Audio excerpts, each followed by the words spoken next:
Assalamu alaikum. Lecture number 17 of first year course. Let's start with chapter number 5, the liquid state. तो क्या होते हैं liquids? It is that state of matter where the matter has a fixed volume due to intermolecular attractive forces, but no fixed shape. तो इस तरह के matter को आप लिक्विड कहते हो. इस चैप्टर का पहला टॉपिक आप मेनली है the inter and intra molecular attractive forces. Intra molecular attractive forces में लफ्ज intra is the main term. Intra का मतलब है इनसाइड. इसका मतलब ये हुआ कि intra molecular attractive forces are the forces inside molecule. तो मॉलिक्यूल के अंदर कौन होते हैं? मॉलिक्यूल के अंदर होते हैं एटम. तो एक ही मॉलिक्यूल के एटम जब एक दूसरे को अट्रैक्ट करते हो बाय केमिकल फोर्स और by physical force, so this kind of attractive force is called intra molecular attractive forces. So chemical और फिजिकल दोनों वेराइटीज इसमें पॉसिबल है. Forces between atoms of a molecule, यानी एक ही मॉलिक्यूल के एटमों के दरमियान जो फिजिकल या केमिकल फोर्सेस होते हैं उनको आप कहते हो intra molecular attractive forces. Like for example, अगर मैं एग्जांपल के तौर पे उठाऊं फॉर्मिक एसिड, मेथनोइक एसिड, तो ये एक मॉलिक्यूल है. इस मॉलिक्यूल में जो एटम्स है they are connected by various forces and these forces are called the intramolecular attractive force. ये भी इंट्रामोलिक्यूलर है, ये भी इंट्रा है, ये भी इंट्रा, ये भी इंट्रा एंड ये भी, ये सारे इंट्रामोलिक्यूलर केमिकल फोर्सेस हैं. लेकिन अगर आप गौर करें तो यहाँ इसका हाइड्रोजन का लोन पेयर और हाइड्रोजन का पार्शियल पॉजिटिव ये एक दूसरे को अट्रैक्ट करते हैं. तो this is called intramolecular physical force, intramolecular hydrogen bonding. तो ये एक ही मॉलिक्यूल के अंदर, एक ही मॉलिक्यूल के एटमों के दरमियान जो केमिकल या फिजिकल फोर्सेस होती हैं, ऐसे फोर्सेस को आप इंट्रामोलिक्यूलर अट्रैक्टिव फोर्सेस कहते हो. The next one is intermolecular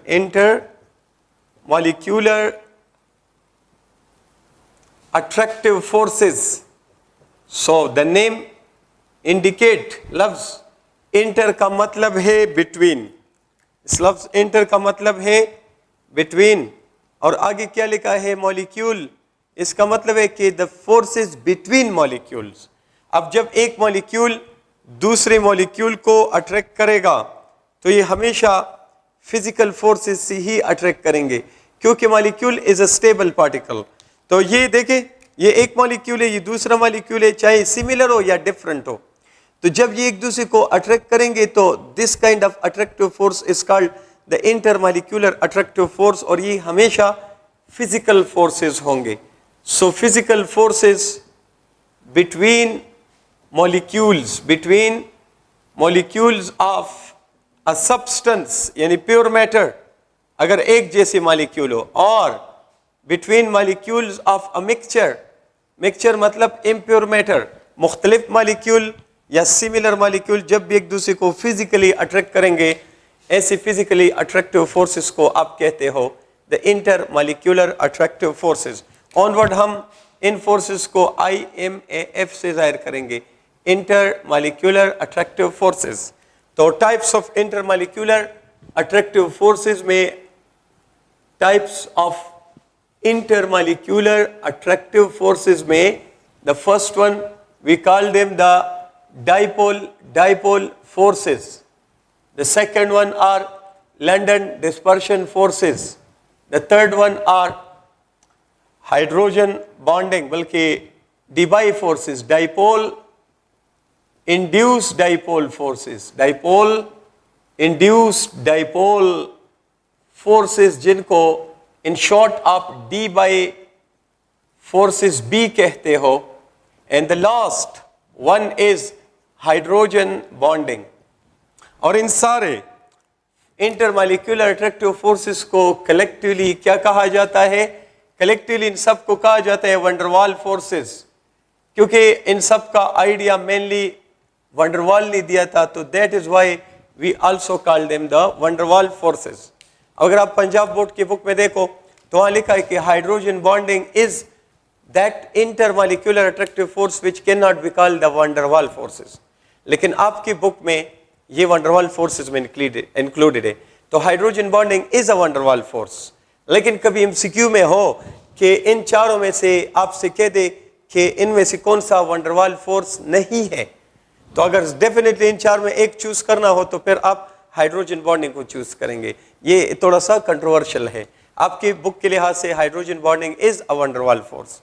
Punjab board वाले बुक में देखो तो वहां हाइड्रोजन बॉन्डिंग को वंडरवाल फोर्स नहीं कहा गया है। तो आपके लिए हाइड्रोजन बॉन्डिंग वंडरवाल फोर्स है, इसलिए मैंने दायरे में बंद कर दिया। लेकिन कभी ऐसे एमसीक्यू आए कि इनमें से एक वंडरवाल फोर्स नहीं है, तो फिर आपको पता होना चाहिए कि हाइड्रोजन बॉन्डिंग में ये कंट्रोवर्सी है कि इसको आप कभी चॉइस में लेके इनमें से एक को वंडरवाल फोर्सेस से निकाल दो तो हाइड्रोजन बॉन्डिंग आप निकालोगे, ठीक है। इसके अलावा आप कह सकते हैं कि द डाइपोल फोर्सेस से अगर आप स्टार्ट लेते हैं तो dipole forces, the name indicates कि they are the physical forces between two dipoles, and dipole mean polar molecule, so physical forces between similar or different, shabash, similar or different polar molecules। अगर similar है तो substance होगा और different है तो mixture होगा, यानी सब्सटेंस मिक्सचर दोनों में पॉसिबली हो सकते हैं। और इसमें एग्जाम्पल के तौर पे अगर मैं लूं like this is a dipole, polar molecule है और ये भी एक डाइपोल है, दोनों सिमिलर डाइपोल्स है, प्योर मैटर है। तो एक डाइपोल का पार्शियल पॉजिटिव जब दूसरे डाइपोल के पार्शियल नेगेटिव को अट्रैक्ट करे, ऐसे फोर्सेस को डाइपोल फोर्सेस कहते हैं। ऐसा भी हो सकता है कि ये एक पोलर मॉलिक्यूल है और ये कोई और पोलर मॉलिक्यूल है, तो दो डिफरेंट पोलर मॉलिक्यूल भी एक दूसरे को अट्रैक्ट कर सकते हैं, और अगर partial positive partial negative charges attraction में हिस्सा लेते हैं तो ये डाइपोल फोर्स ही होगा। तो dipole forces are possibly existing in a substance as well as in a mixture, दोनों वेराइटीज में इसकी पॉसिबिलिटी है। दो पोलर मॉलिक्यूल जब एक दूसरे को अट्रैक्ट करेंगे bye partial positive and partial negative charges, what are the factors affecting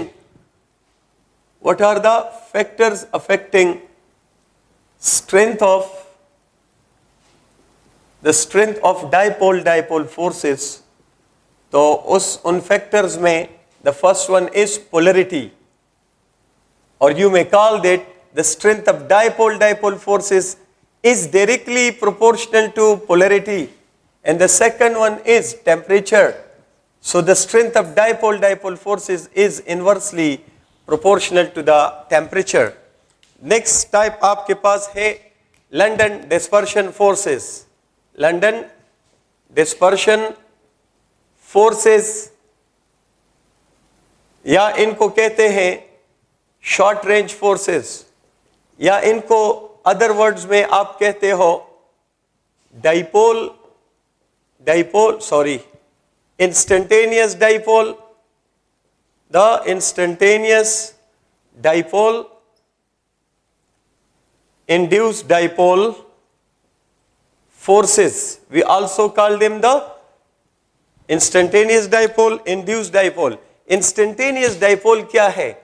instantaneous dipole is the temporary polar molecule, इसका मतलब है कि जब किसी नॉन पोलर मॉलिक्यूल को टेम्परेली पोलराइज किया जाए, मेड बाय या polarise by what phenomena? Polarise by dispersion of electrons, polarise by dispersion of electrons. And induced dipole क्या चीज है? इंड्यूस्ड डाइपोल भी एक टेम्परेरी डाइपोल है, ये भी एक टेम्परेरी डाइपोल है या polar molecule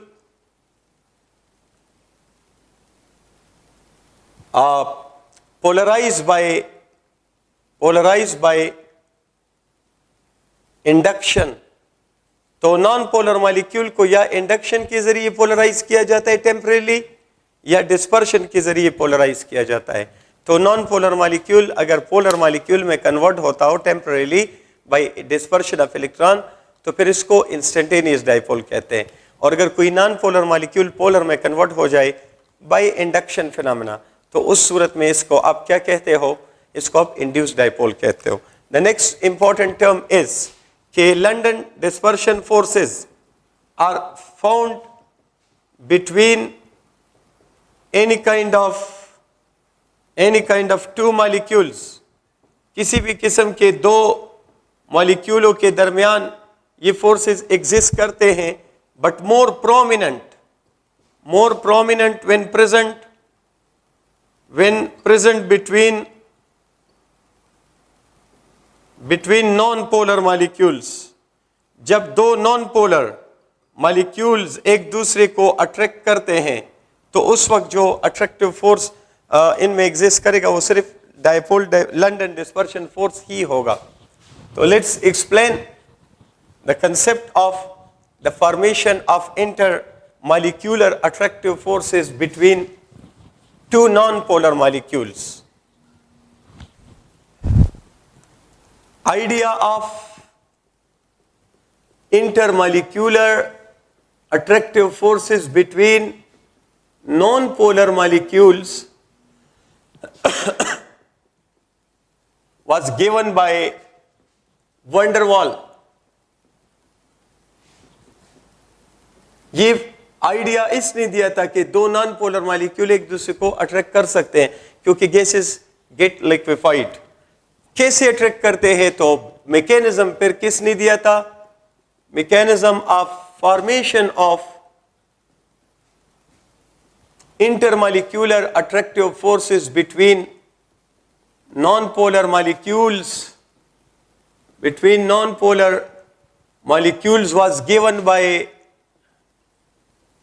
was given in 1930 by Fritz London।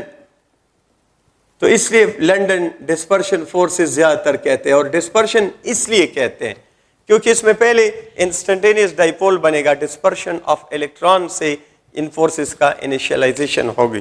कैसे, आप देखें, अगर ये आपके पास नॉन पोलर मॉलिक्यूल है, नॉन पोलर मॉलिक्यूल्स है आपके पास, और अगर ये नॉन पोलर मॉलिक्यूल एक दूसरे के साथ कोलाइड करते हैं, लाइक ये एक नॉन पोलर मॉलिक्यूल हुआ और ये दूसरा नॉन पोलर मॉलिक्यूल हुआ, जब ये एक दूसरे के साथ कोलिजन करते हैं तो ये इलेक्ट्रॉन इनको डिस्पर्स करते हैं और ये इलेक्ट्रॉन इनको डिस्पर्स करते हैं, तो दोनों में dispersion of electron is taking place.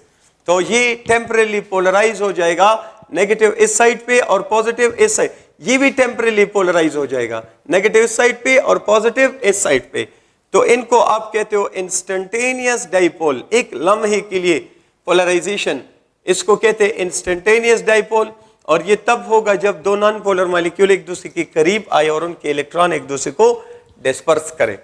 फिर क्या होगा, अगर इसका बिहेवियर में उठाओ, जो ये करेगा वो ये भी करेगा, इसके नजदीक एक और नॉन पोलर मॉलिक्यूल पड़ा हो, डेफिनेटली पड़ा ही होगा, बहुत सारे मॉलिक्यूल होते हैं मैटर में, तो फिर क्या होता है, ये न्यूट्रल बॉडी है, ये चार्ज बॉडी है, तो ये चार्ज इसके नेगेटिव को अट्रैक्ट करेगा, पॉजिटिव को repel. This phenomena is called induction, separation of charges in a neutral body by bringing a charge near it's one and. और ये न्यूट्रल बॉडी है जबकि ये चार्ज है, तो ये चार्ज इसमें इंडक्शन करेगा, नेगेटिव को रिपेल, पॉजिटिव को अट्रैक्ट करेगा। तो पहले नॉन पोलर मॉलिक्यूल में जब इंटरमॉलिक्यूलर अट्रैक्टिव फोर्स बनते हैं तो पहले कौन सा टेम्परेरी डाइपोल बनता है, instantaneous by dispersion of electron, और वो फिर अपने दोनों साइडों पे नॉन पोलर मॉलिक्यूल अगर इनके रेंज में हो, करीब हो, तो उनमें इंडक्शन फिनोमेना करते हैं, तो एक नए किस्म का टेम्परेरी डाइपोल बनता है जिसको इंड्यूस डाइपोल कहते हैं, क्योंकि इसमें इंडक्शन फिनोमेना हुआ। बाकी ये दोनों टेम्परेरी डाइपोल्स हैं। फिर इंड्यूस का नेगेटिव इंस्टेंटेनियस के पॉजिटिव, या इंड्यूस का पॉजिटिव इंस्टेंटेनियस के नेगेटिव को अट्रैक्ट करेगा, तो ऐसे फिजिकल फोर्सेस को instantaneous dipole, induced dipole forces कहते हैं। इंस्टेंटेनियस डाइपोल या इंड्यूस्ड डाइपोल फोर्सेस या लंडन डिस्पर्शन फोर्सेस या शॉर्ट रेंज फोर्सेस, क्योंकि एक लम्हे के लिए बनते हैं और फिर टूट जाते हैं, because they are extremely weak forces, बल्कि the weakest available forces. Factors affecting strength of London dispersion forces. तो इनके फैक्टर में first factor is molecular size. तो इसमें डिटेल में नहीं जाता, डायरेक्ट लिख देता हूं कि the strength of London dispersion forces is directly proportional to the molecular size, क्योंकि मॉलिक्यूल का साइज अगर बढ़ाओ तो इलेक्ट्रॉनों की तादाद भी ज्यादा होगी और न्यूक्लियस से दूर रहेंगे, तो बहुत ज्यादा डिस्पर्शन होगा। तो या चार्ज स्ट्रांग होंगे तो फिर ये स्ट्रांग इंडक्शन भी करेगा, तो strong instantaneous and strong induce बनेंगे। और the second factor is molecular shape. और मॉलिक्यूलर शेप वाला जो फैक्टर है, हमेशा तो नहीं लेकिन mostly in case of isomers की सूरत में फिर हम मॉलिक्यूलर शेप की तरफ देखते हैं, क्योंकि उनका साइज एटोमिसिटी सेम होती है, उनका मॉलिक्यूलर साइज सेम होता है। तो इसमें एग्जाम्पल के तौर पर अगर मैं ब्यूटेन उठाऊं तो ब्यूटेन का आप इसके दो आइसोमर्स की तरफ जा सकते हैं, एक इन ब्यूटेन और एक isobutane.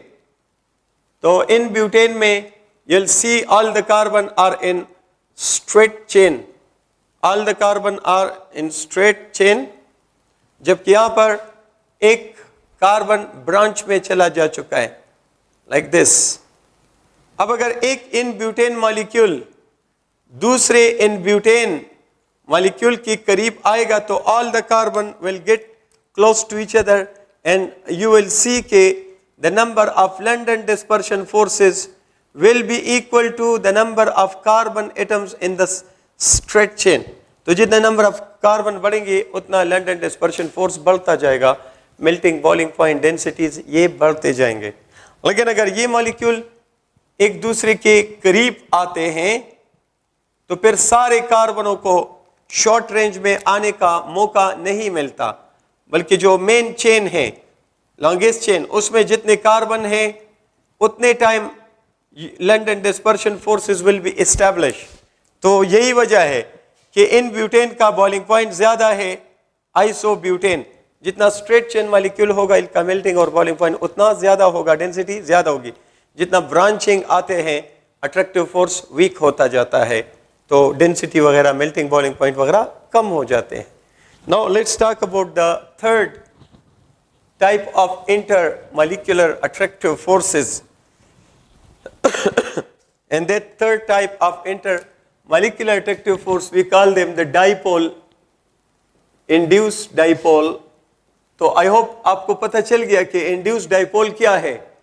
It is a temporary dipole made from non-polar molecule by induction। तो dipole induced dipole forces are the Debye forces। तो ये रिस्पॉन्सिबल होते हैं, रिस्पॉन्सिबल फॉर स्लाइट मतलब बहुत कम solubility of non-polar into, हालांकि हम कहते हैं लाइक डिसॉल्व लाइक, पोलर में सॉल्युबल है और नॉन पोलर में सॉल्युबल है, लेकिन बास केसेस में, रेयर केसेस में कभी कभार कोई नॉन पोलर चीज पोलर में सॉल्युबल हो जाता है, like oxygen dissolve in water 4 ppm to 8 ppm। तो इसमें आप एग्जाम्पल के तौर पे कह सकते हैं कि O2 नॉन पोलर है, dissolve in water, this dissolution is due to this dipole induced dipole forces. आपके पास वाटर क्या है, डाइपोल है, परमानेंट डाइपोल है, पोलर मॉलिक्यूल है। O2 क्या है जी, नॉन पोलर मॉलिक्यूल है। इस साइड पे भी O2 लगाओ, क्या है, नॉन पोलर। तो फिर वाटर खुद एक डाइपोल है, परमानेंट ऐसे, और ऑक्सीजन क्या है, नॉन पोलर है। तो तो इस तरह आप सिंबॉलिकली ड्रा करो।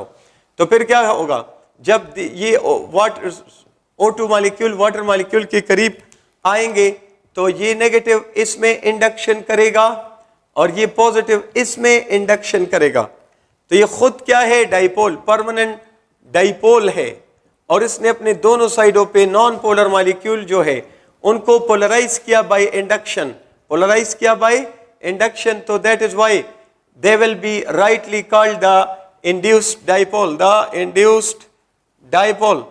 और फिर जो है जब इंस्टेंटेनियस डाइपोल और इंड्यूस्ड डाइपोल एक दूसरे को अट्रैक्ट करने लगते हैं तो ऐसे फोर्सेस को आप कहते हो dipole, induced dipole, induced dipole forces.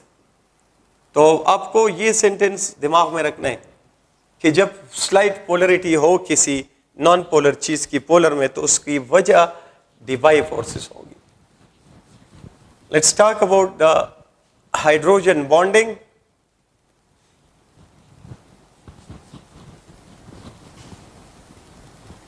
तो हाइड्रोजन बॉन्डिंग में हम कहते हैं कि physical forces of attraction between partial positive hydrogen and lone pair, active lone pair of nitrogen, oxygen और फ्लोरीन। जब भी partial positive hydrogen attract करता है the active lone pair of nitrogen, oxygen और फ्लोरीन, इन्हीं में lone pair काफी active होता है। ये lone pair इनका काफी एक्टिव क्यों होता है? Because of the very high electronegativity and very small size of these atoms। ठीक है, अब इसमें आप कह सकते हैं कि हाइड्रोजन बॉन्डिंग ब्रॉडली कितने टाइप्स का है? हाइड्रोजन बॉन्डिंग ब्रॉडली ये दो टाइप्स का है। First type is called intramolecular hydrogen bonding. So this is what we call the physical forces of attraction between partial positive hydrogen of a molecule with lone pair of nitrogen, oxygen or fluorine of the same molecule, so we call them intramolecular attractive force. The best example related with your course, that is carboxylic acids. कोई भी carboxylic acid उठाओ, like this is a molecule of any carboxylic acid, तो इसमें आप देख सकते हो कि एक ही मॉलिक्यूल का पार्शियल पॉजिटिव हाइड्रोजन उसी मॉलिक्यूल के ऑक्सीजन के लोन पेयर को अट्रैक्ट करता है और इस फोर्स को कहते हैं intra molecular hydrogen bonding. And the second type is intermolecular, inter मतलब बिटवीन, मॉलिक्यूलर हाइड्रोजन बॉन्डिंग। तो physical forces between partial positive hydrogen of a dipole with lone pair of electrons, with lone pair of electrons of the same. Once again, physical forces between partial positive hydrogen of a dipole with lone pair of electrons of the other dipole यानी polar molecule, तो इसको कहते हैं inter molecular hydrogen bonding. Example के तौर पे the well famous examples में you can talk about ammonia. तो एमोनिया में नाइट्रोजन के पास एक लोन पेयर है और ये हाईली एक्सपोज्ड है because of very high electronegativity of nitrogen in its small size. अब यहां पर थोड़ी सी कंट्रोवर्सी है कि नाइट्रोजन यहां पड़ा है, क्लोरीन यहां पड़ा है, ठीक है ना। तो नाइट्रोजन की इलेक्ट्रोनेगेटिविटी कितनी है? 3, और क्लोरीन की इलेक्ट्रोनेगेटिविटी कितनी है? ये भी 3 ही है। तो अगर इलेक्ट्रोनेगेटिविटी के लिहाज से देखो तो इसका लोन पेयर एक्टिव है, तो फिर तो इसकी भी लोन पेयर एक्टिव होने चाहिए। HCl भी हाइड्रोजन बॉन्डिंग का एक एग्जाम्पल होना चाहिए, बल्कि पंजाब बोर्ड वाले बुक में तो ऐसा ही मेंशन्ड है कि HCl is a 4th example of hydrogen bonding, लेकिन हमारे बुक के लिहाज से नहीं है। तो इस वक्त आप अपने वोकाले को आइडिया को फॉलो करोगे, ठीक है। तो HCl is not an example of hydrogen bonding. हालांकि electronegativity of nitrogen and chlorine is equal, लेकिन मैंने बार बार जिक्र किया कि सिर्फ electronegativity is not enough, atom का साइज भी मैटर करता है। तो फिर नाइट्रोजन का साइज कम है एज कंपेयर टू क्लोरीन, तो उस साइज की वजह से क्लोरीन का लोन पेयर ऐसा एक्टिव नहीं हो सकता जितना कि नाइट्रोजन का है। तो chlorine will not give you hydrogen bonding, but nitrogen will give you hydrogen bonding. तो हाइड्रोजन बॉन्डिंग में इलेक्ट्रोनेगेटिविटी के साथ साथ size of the nitrogen, oxygen and fluorine size भी इंपॉर्टेंट है, ये भी लोन पेयर के एक्सपोजर में हेल्प देता है। ओके, तो फिर आप एग्जाम्पल्स में स्टार्टिंग विद एमोनिया, तो एमोनिया के हाइड्रोजन बॉन्डिंग की तरफ अगर आप गौर से देखें तो ये एक एमोनिया मॉलिक्यूल जो है ये इस साइड से अट्रैक्ट करेगा किसी दूसरे एमोनिया मॉलिक्यूल को, ठीक, और फिर इस तरह जाते रहे, और इस साइड से भी किसी दूसरे एमोनिया मॉलिक्यूल को अट्रैक्ट करेगा।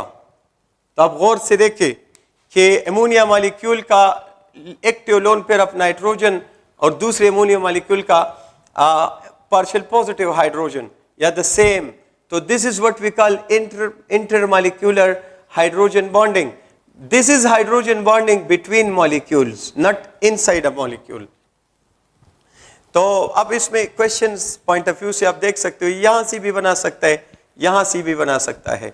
So the total number of hydrogen bonds, the total number of hydrogen bonds made by a single ammonia molecule, तो इसमें तो वैसे 4 पॉसिबिलिटियां है, लेकिन हम इस मेन स्ट्रीम में देखते हैं तो इसमें ब्रॉडली हम 2 हाइड्रोजन बॉन्ड पर मॉलिक्यूल लेते हैं।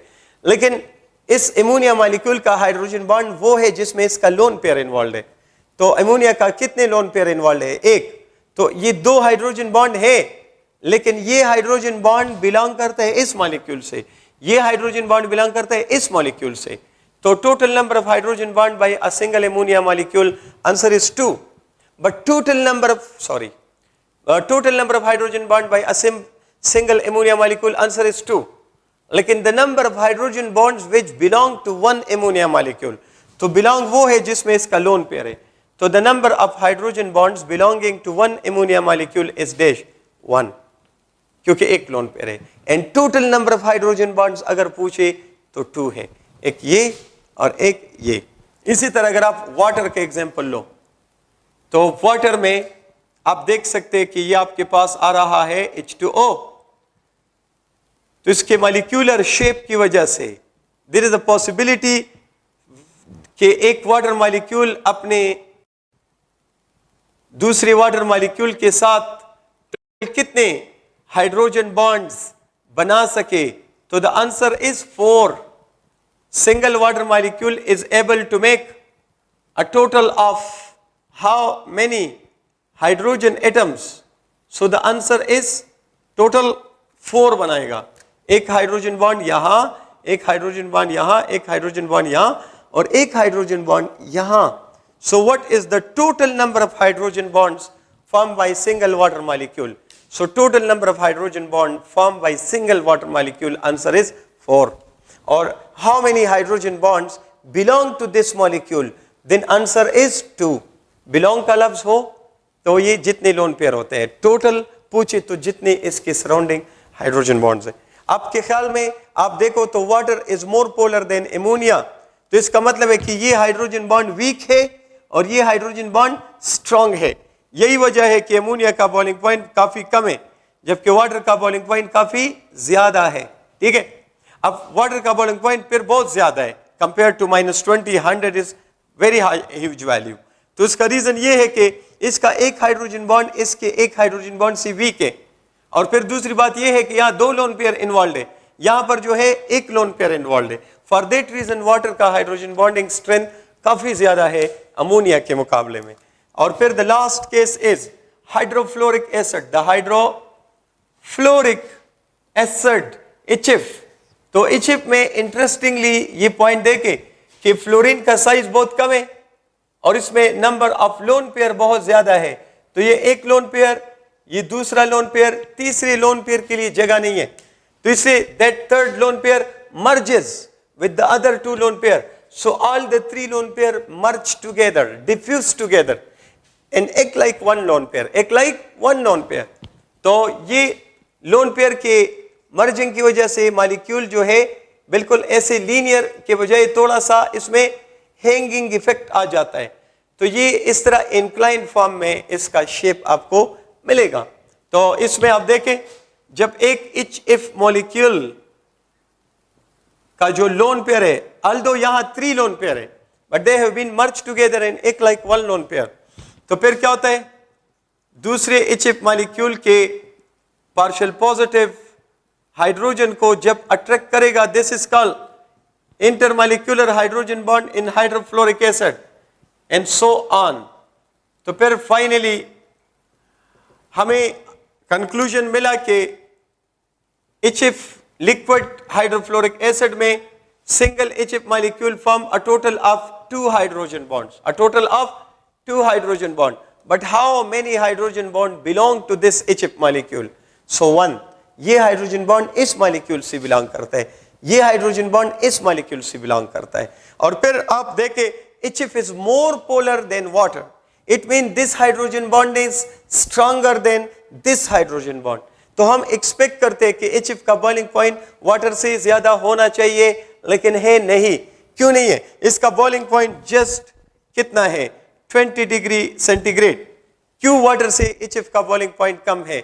हालांकि single hydrogen bond of HF is stronger than single hydrogen bond of water. लेकिन अगर आप टोटल हाइड्रोजन बॉन्ड देखो तो water involves 2 lone pair, HF involves 1 loan pair. तो ये दोनों मिलेंगे तो इनका कलेक्टिव स्ट्रेंथ इसके एक स्ट्रेंथ से डेफिनेटली ज्यादा होगा। और दूसरी बात यह है कि single HF can form a total of 2 hydrogen bonding, single water molecule can form a total of 4 hydrogen bonding. So that is the reason single hydrogen bond out of these 3 example, single hydrogen bond strong है किसमें? Single hydrogen bond strong है HF में, and total hydrogen bonding strong है water में। So इसलिए हम कहते हैं water is a perfect example of hydrogen bonding.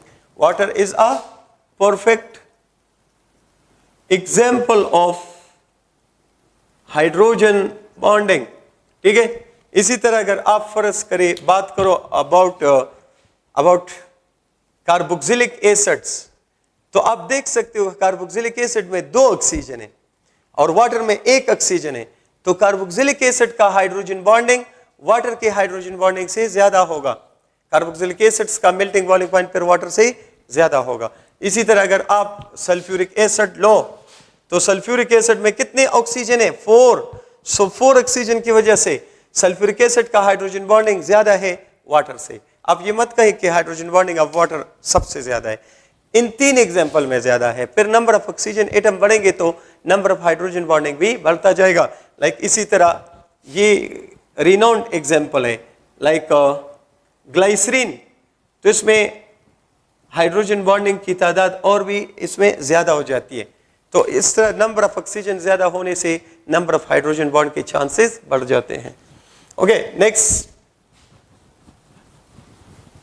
Point is कि एक फिजिकल फोर्स है जिसको आप इंटरमॉलिक्यूलर अट्रैक्टिव फोर्स नहीं कह सकते, वो कौन है? So ion dipole forces, the ion dipole forces, यहां से क्लैरिफाइड है कि these are the forces between ion and polar molecule, यानी physical forces between ion and polar molecule.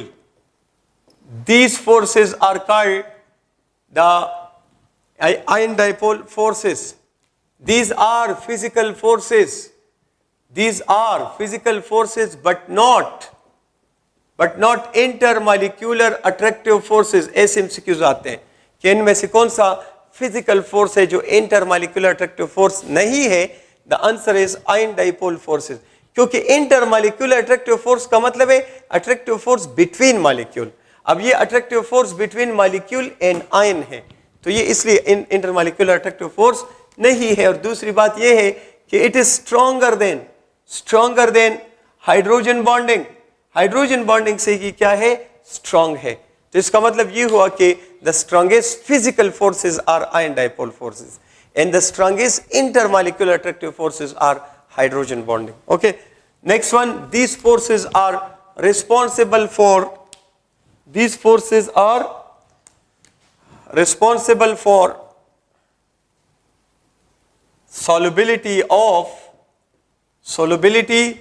of electrolytes in polar solvents। Electrolytes जब polar solvent में dissolve होते हैं तो इन फोर्सेस की वजह से होता है। एग्जाम्पल के तौर पे अगर मैं NaCl in water, electrolyte in water, polar solvent, तो ये NaCl में सोडियम और क्लोराइड आयन एक दूसरे से जुदा हो जाते हैं। So a single sodium ion is surrounded by too many water molecule. मैं कुछ हाईलाइटेड ड्रा कर लेता हूं कि इसके साथ अटैच होता है एक वाटर मॉलिक्यूल, इस साइड से भी, ये तो मैं ऐसे 3-4 ड्रा करता हूं। लातादाद वाटर मॉलिक्यूल अटैच हो जाते हैं किसके साथ, इस केटाइन के साथ। ये number of water molecules attach to this cation, it depends upon what, it depends upon the charge density of the ion. इस आयन की चार्ज डेंसिटी जितनी ज्यादा होगी तो नंबर ऑफ सॉल्वेंट मॉलिक्यूल ज्यादा अरेंज होंगे इसके साथ या अटैच होंगे। और यहां देखें तो ये एक आयन है और ये एक डाइपोल है, तो इनको कहते हैं द आयन डाइपोल फोर्सेस। इसी तरह एक एनायन के इर्द गिर्द भी आपको बहुत सारे वाटर मॉलिक्यूल इसके साथ फिजिकली अटैच्ड मिलते हैं। और ये जो फिजिकल फोर्सेस है आप गौर करें तो ये भी पोलर मॉलिक्यूल और आयन के दरमियान एग्जिस्ट करते हैं, तो इनको भी आप कहते हो dipole, ion dipole forces, ion dipole forces. अब आप देखें केटाइन की चार्ज डेंसिटी ज्यादा होती है एनाइन से, साइज केटाइन का कम होता है, इसलिए the cation is surrounded by greater number of water molecule as compared to the anion. Cation का जो इर्द गिर्द जो नंबर ऑफ वाटर मॉलिक्यूल है वो ज्यादा होंगे। ये तो वैसे मैंने 4 शो कर दिए, आपको सिर्फ वो फोर्सेस दिखाने थे। एक्चुअली तो इनऑर्गेनिक में आप पढ़ चुके हो कि कौन सा आयन ज्यादा सॉल्वेटेड होगा, ज्यादा नंबर ऑफ सॉल्वेंट मॉलिक्यूल अपनी तरफ अट्रैक्ट करेगा जिसकी चार्ज डेंसिटी ज्यादा होती है। तो केटाइन की चार्ज डेंसिटी ज्यादा होती है एनाइन से। जस्ट लाइक आप हाइग्रोस्कोपिक कंपाउंड लो, तो हाइग्रोस्कोपिक कंपाउंड में अगर फर्ज करें कॉपर सल्फेट पेंटाहाइड्रेटेड है, तो इनमें 4 वाटर मॉलिक्यूल कॉपर के साथ अटैच्ड है और 1 वाटर मॉलिक्यूल सल्फेट के साथ अटैच है। क्योंकि केटाइन की चार्ज डेंसिटी ज्यादा होती है, it will attract greater number of water molecule as compared to the anion. ठीक है, और इसके अलावा आप इस टॉपिक को यू समराइज कर सकते हो कि strength of order of strength of various physical and chemical forces, जो मुख्तलिफ फिजिकल और केमिकल फोर्सेस है इनके स्ट्रेंथ का सीक्वेंस क्या रहेगा। तो ionic bond is the strongest bond, फिर दूसरे नंबर पे आता है metallic bond, second strongest bonds में आता है। खैर ये कोई इसमें इधर उधर हो सकते हैं, लेकिन मेजॉरिटी अथॉरिटी की बुनियाद पे हम ये सीक्वेंस कहते हैं। और फिर आप इसमें लेते हो पोलर कोवेलेंट बॉन्ड,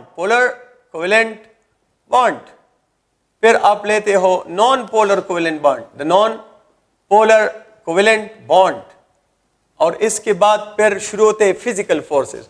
तो फिजिकल फोर्सेस में strongest physical forces are ion dipole forces, और फिर शुरू होते हैं इंटरमॉलिक्यूलर फिजिकल फोर्सेस। तो उनमें स्ट्रांगेस्ट फोर्स है हाइड्रोजन बॉन्डिंग, फिर डाइपोल फोर्सेस, फिर डिबाई फोर्सेस, और सबसे वीकेस्ट फोर्सेस जो है वो है लंडन डिस्पर्शन फोर्सेस। अब यहां पर आयनिक बॉन्ड से लेकर नॉन पोलर कोवेलेंट बॉन्ड तक जो फोर्सेस हैं, ये कौन सी फोर्सेस है, केमिकल फोर्सेस। और आयन डाइपोल से लेकर यहां एंड तक ये जो फोर्सेस है ये कौन सी फोर्सेस है, they are all the physical forces. और फिर इनमें अगर आप हाइड्रोजन बॉन्डिंग से स्टार्ट लो तो हाइड्रोजन बॉन्डिंग से लेके लंडन डिस्पर्शन फोर्सेस तक जो है they are intermolecular attractive forces. तो strongest physical force are ion dipole forces and strongest intermolecular forces are hydrogen bonding.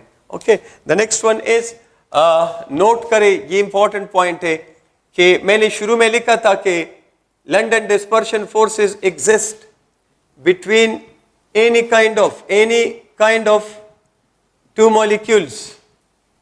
किसी भी किस्म के दो मॉलिक्यूल के दरमियान एग्जिस्ट करते हैं, पोलर हो या नॉन पोलर हो, बट मोर प्रोमिनेंट यानी ज्यादा आपको इनका एविडेंस मिलता है when present between non polar molecules के दरमियान हो तो फिर ज्यादा प्रोमिनेंटली आपको मिलते हैं.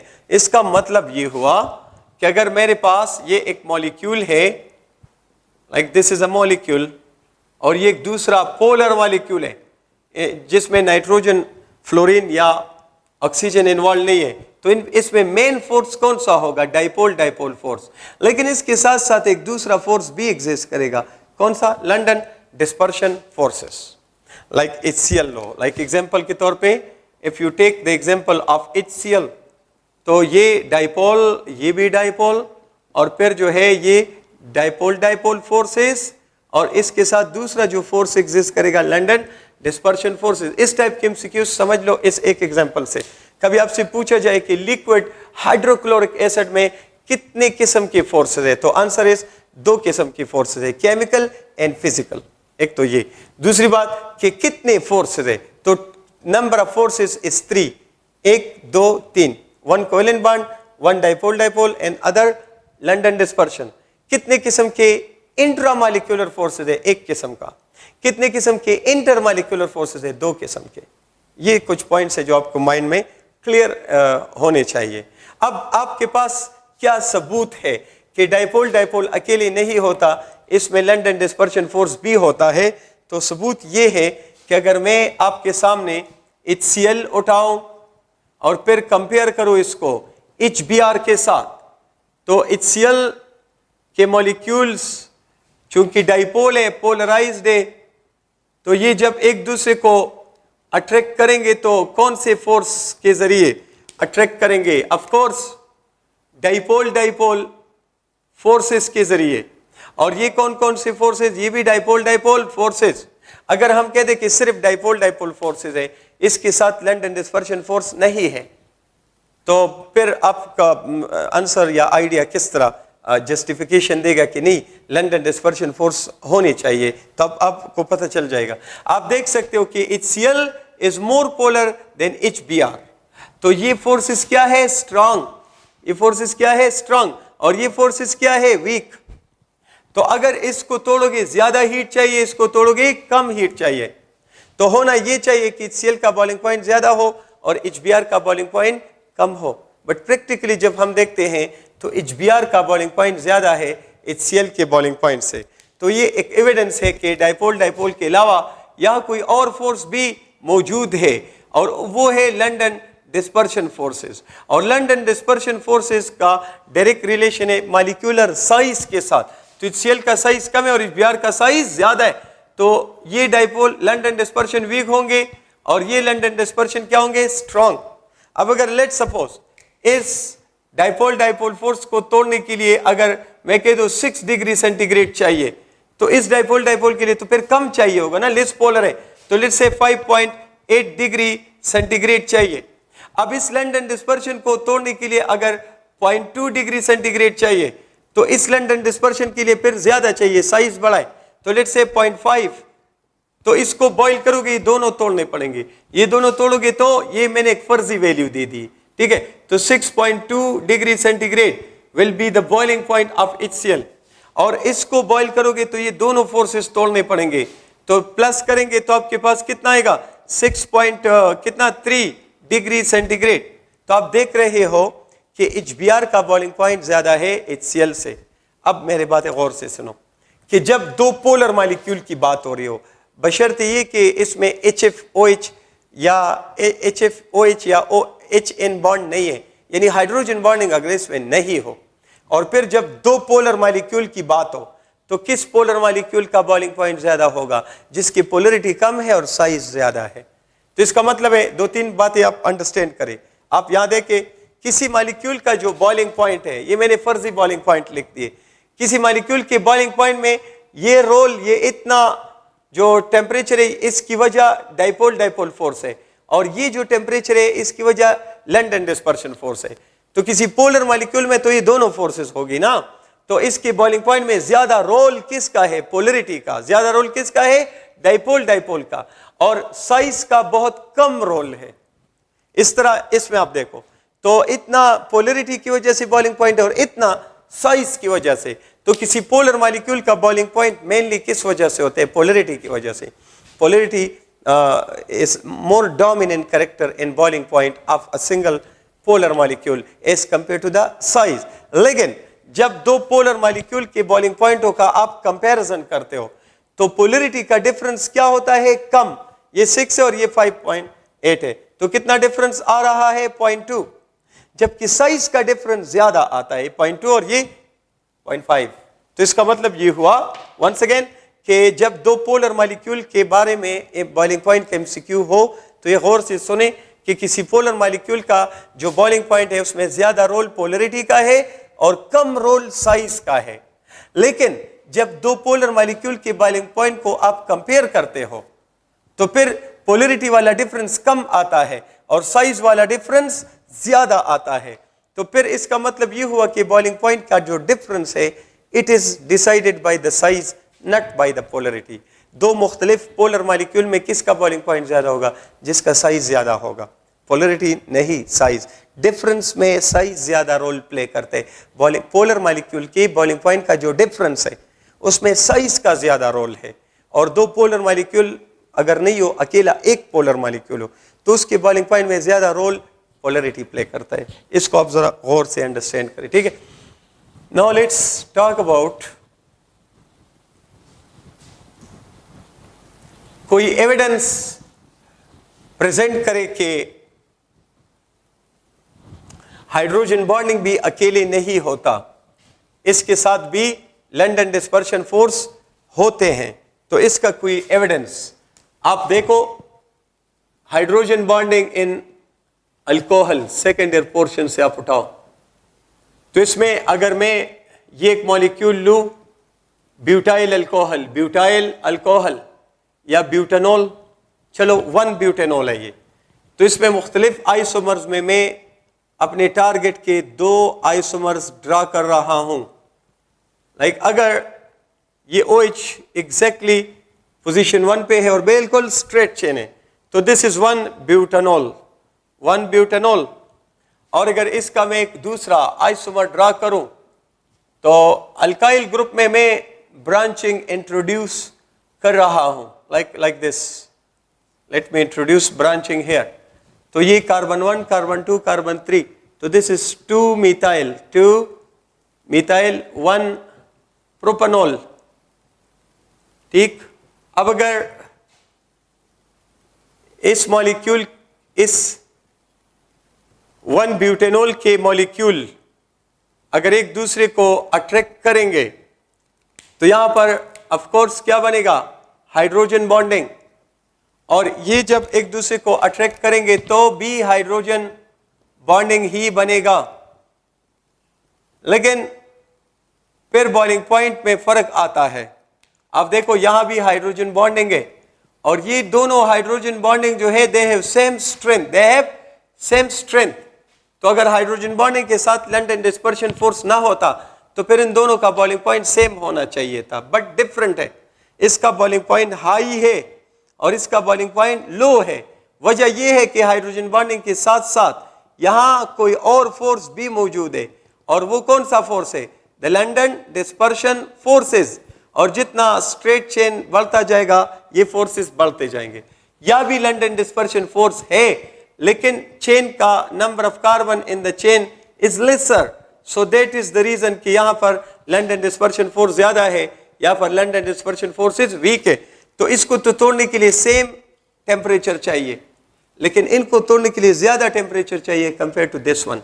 तो ये एविडेंसेस है कि हाइड्रोजन बॉन्डिंग के साथ भी London dispersion force exist along with dipole dipole force as well as with the hydrogen bonding. Okay, इसके अलावा आप फिर जा सकते हैं towards the point that is evidence for hydrogen bonding.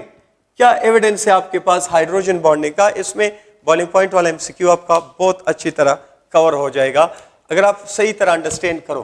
तो इसके लिए हम ले लेते हैं hydrides, the hydrides of number 1 group 5A, क्योंकि हाइड्रोजन बॉन्डिंग यहां पर है नाइट्रोजन में। फिर हाइड्राइड्स ऑफ ग्रुप 6A लेते हैं और फिर लेते हैं हाइड्राइड्स ऑफ ग्रुप 7A। तो फिर आप गौर से देखें यहां पर कौन कौन से एलिमेंट्स मौजूद है? Nitrogen, phosphorus, arsenic, antimony and bismuth. यहां पर कौन कौन से एलिमेंट्स मौजूद है? ऑक्सीजन, सल्फर, सिलीनियम और टेलोरियम, पोलोनियम भी है, वो रेडियो एक्टिव है। यहां पर fluorine, chlorine, bromine, iodine, एस्टेटिन radio active है। तो इनकी वैलेंसी कितनी है? 3। तो कितने हाइड्रोजन इनमें से हर एक के साथ मिलाप करेगा? 3। They are the hydrides are binary compounds, inorganic में पढ़ चुके हो। तो hydrides of elements of group 5A, यहां इनकी वैलेंसी 2 है, तो दो हाइड्रोजन इनके साथ मिलाप करेंगे। और इनकी वैलेंसी 1 है, तो एक हाइड्रोजन इनके साथ मिलाप करेंगे। आप इमेजिन करो कि हाइड्रोजन बॉन्डिंग नहीं है, तो फिर ये देखिए डाउन द ग्रुप आप आते हो तो फिर क्या होता है? अगर आप डाउन द ग्रुप आते हैं तो पोलैरिटी क्या होती है? डाउन द ग्रुप आते हो तो पोलैरिटी कम होती है, पोलैरिटी कम, ठीक, बट साइज बढ़ता है। तो पोलैरिटी कम होने से डाइपोल फोर्सेस का स्ट्रेंथ वीक होता है और साइज बढ़ने से लंडन डिस्पर्शन फोर्स का स्ट्रेंथ बढ़ता जाता है। अब मैंने बताया था कि मुख्तलिफ पोलर मॉलिक्यूल्स में किसका बॉइलिंग पॉइंट ज्यादा होगा? जिसका साइज ज्यादा होगा, पोलैरिटी नहीं। तो अब हमारा जो इमेजिनेशन है इसके मुताबिक अगर ये एमोनिया है और ये भी एमोनिया है, ये Ph3 है, ये Ph3 है, ये ASH3 है, ASH3, इस BH3 BiH3, साइज बढ़ता है। तो यहां पर एक मेन फोर्स अगर डाइपोल है हाइड्रोजन बॉन्डिंग को भूल जाए, और यहां पर लंडन डिस्पर्शन है, तो यहां पर dipole force, London dispersion force, dipole force, London dispersion force, again dipole force, London dispersion force, once again dipole force, London dispersion forces.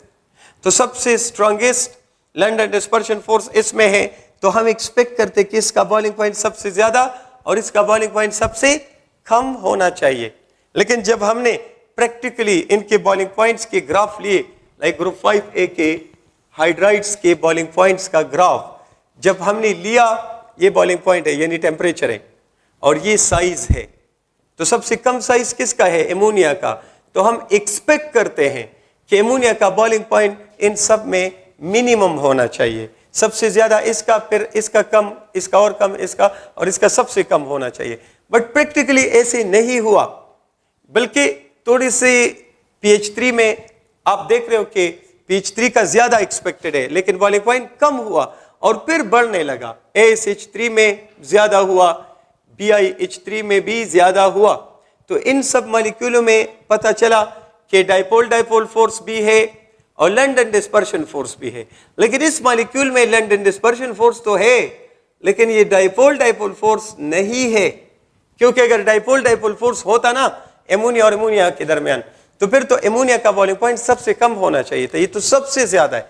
तो यहां से हमें एविडेंस मिल गया कि ये फोर्स डाइपोल फोर्स नहीं है, बल्कि एक एक्स्ट्राऑर्डिनरी स्ट्रांग फोर्स है, और उसी को नाम दिया गया हाइड्रोजन बॉन्डिंग का। ठीक है, अब इसमें कह सकते हैं कि इन मॉलिक्यूल में सबसे ज्यादा बॉइलिंग पॉइंट किसका है? मैक्सिमम बॉइलिंग पॉइंट इसका, और सबसे कम बॉइलिंग पॉइंट इसका होगा। Minimum boiling point will be for it.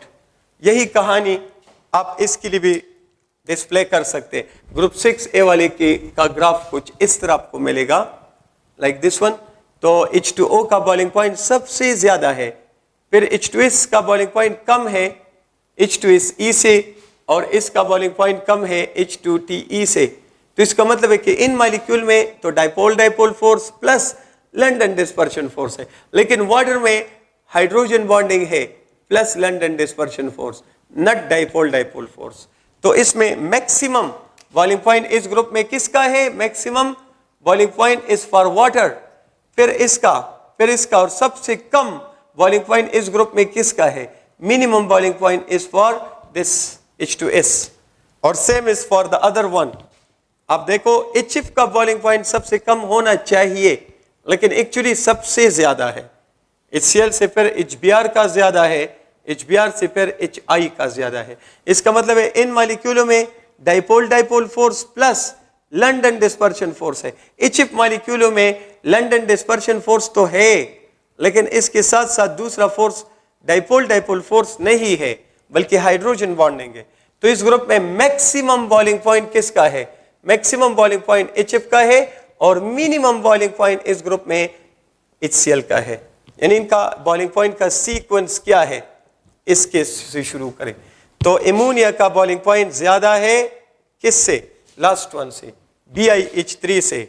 BiH3 का बॉइलिंग पॉइंट ज्यादा है SNH3 से। SNH3 का बॉइलिंग पॉइंट ज्यादा है ASH3 से, और ASH3 का बॉइलिंग पॉइंट ज्यादा है PH3 से। ये सीक्वेंस है। इसी तरह बॉइलिंग पॉइंट का सीक्वेंस फिर देख लो। इस ग्रुप में सबसे ज्यादा बॉइलिंग पॉइंट H2O का है, फिर उसके बाद किसका है? H2TE का, इसका, फिर उससे कम H2SE का, उससे कम फिर किसका है?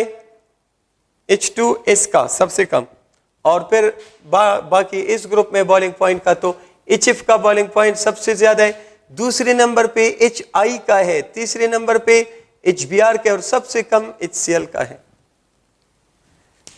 Now talking about the next portion of this chapter,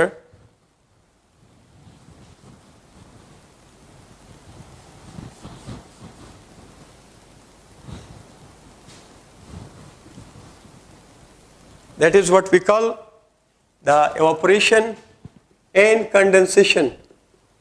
Evaporation and condensation. तो ये एक spontaneous process है, spontaneous escape of surface molecules। तो इसका मतलब है surface phenomena है, सिर्फ surface molecule इसमें participate करते हैं। of a liquid to which state? To vapor state। vapor क्या चीज है? vapor is the gaseous state of liquid। the gaseous state of liquid, उसको गैस नहीं कहते, vapors कहते हैं। तो evaporation में मेन कंसेप्ट क्या है कि जब लिक्विड के सरफेस मॉलिक्यूल मूव करते हैं लिक्विड फेज से किस फेज में? वेपर फेज में। तो इस फिनोमेना को कहते हैं एवापोरेशन। और ये किस टाइप का फिनोमेना है? स्पॉन्टेनियस है, लेकिन एक्सोथर्मिक नहीं है, बल्कि एंडोथर्मिक है। ये बार बार बता चुका हूं। Due to increase of entropy, आप देख रहे हो कि the molecular state converts from liquid into gaseous state. तो गैसियस स्टेट में एंट्रोपी यानी डिसऑर्डरनेस ज्यादा होता है compare to the liquid state. तो इस लिहाज से इसको एंडोथर्मिक एंड स्पॉन्टेनियस माना जाता है, स्पॉन्टेनियस एंड एंडोथर्मिक। और नेक्स्ट पॉइंट ये है कि फिजिकल प्रोसेस है, not a chemical phenomena, physical phenomena. और next one, it occurs at all temperature, occurs at all temperatures of a liquid state, all temperature of liquid state। मतलब इसका ख्याल रखना पड़ेगा कि ऑपरेशन किसी भी टेम्परेचर पर होगा, लेकिन अगर आपका मैटर लिक्विड स्टेट में हो, ऐसे तो नहीं कि गैसियस स्टेट में फिर या सॉलिड स्टेट में आप बात करो। नोट करें कि नोट इस पॉइंट को अंडरस्टैंड करें। अगर मैं कह दूं आइस एट 0 डिग्री सेंटीग्रेड, शाबाश, आइस एट 0 डिग्री सेंटीग्रेड, तो 0 डिग्री सेंटीग्रेड H2O का मेल्टिंग पॉइंट भी है और फ्रीजिंग पॉइंट भी है। तो इस टेम्परेचर पर आइस H2O का लिक्विड स्टेट और सॉलिड स्टेट इक्विलिब्रियम में होता है, शाबाश।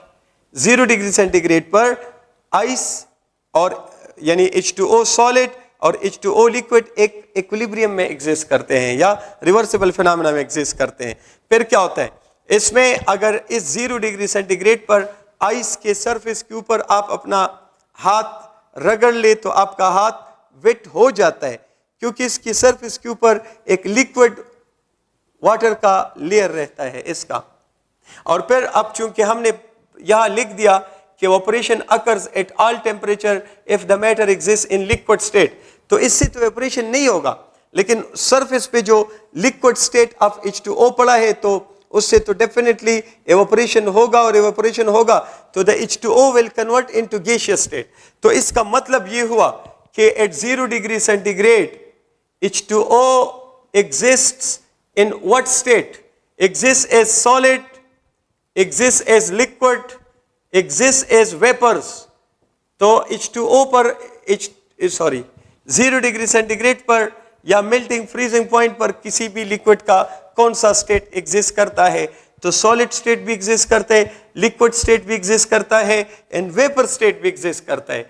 For that reason we call this temperature as the triple point of water, triple point of H2O। What do you mean by triple point of H2O? That temperature at which H2O can exist in all the three physical states। तो evaporation occurs at all temperatures से ये related point है। Next ये है कि it causes cooling because highest kinetic energy molecules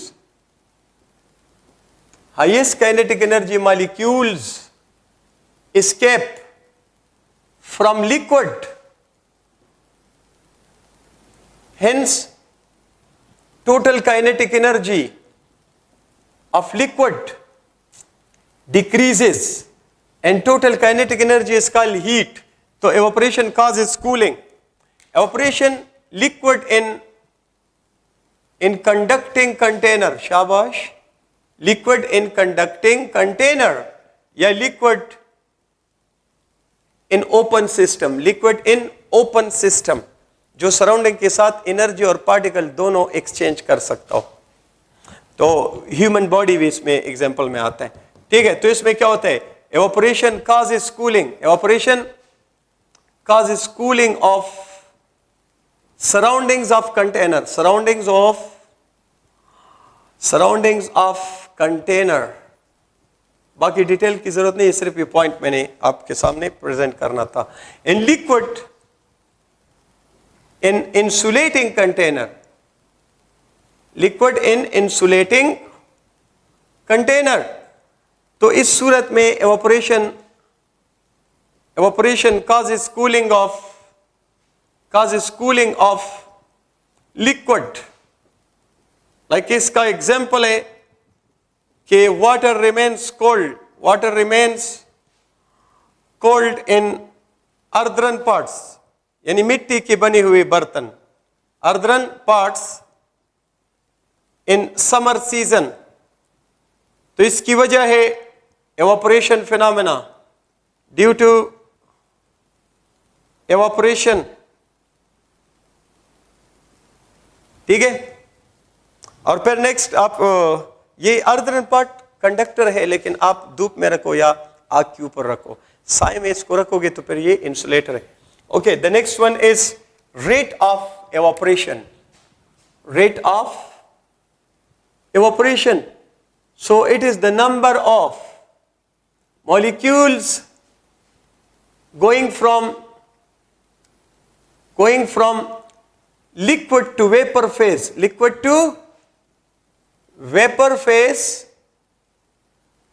per unit time।